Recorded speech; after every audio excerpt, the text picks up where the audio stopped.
मारेगाव वार्ता news channel, ताज्या घडामोडी व परिसरातील वार्ता थेट आपल्यापर्यंत। मारेगाव वार्ता।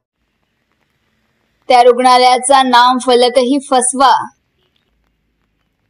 आदिवासी पेसा बोटोणी गावात सुरू झालेल्या ग्रामीण रुग्णालयाचा नामनिर्देशक फलक फसवा असल्याचे एका दस्तऐवजावरून उघड झाले आहे।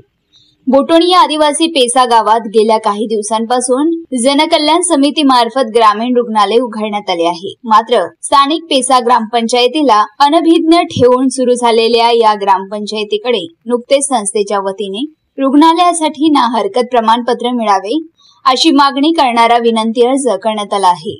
या विनंती अर्जामध्ये अर्जदार संस्था अध्यक्षाकडून हे रुग्णालय संस्थेने स्वतः निधीतून व देणगीद्वारे प्राप्त निधीतून सुरू केल्याचे नमूद करण्यात आले आहे।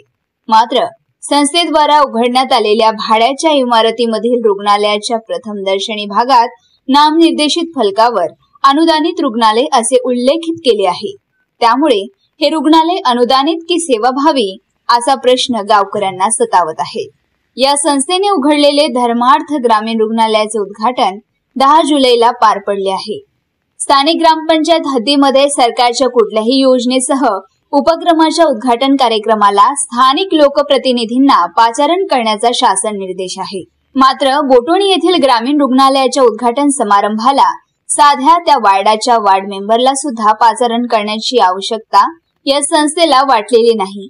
त्यामुळे आदिवासी बांधवांमध्ये संतापाचे वातावरण असून हे रुग्णालय शासन मान्य असल्याचा संस्थेचा दावा सपशेल संभ्रमित असल्याच्या प्रतिक्रिया सर्व स्तरातून उमटत आहे।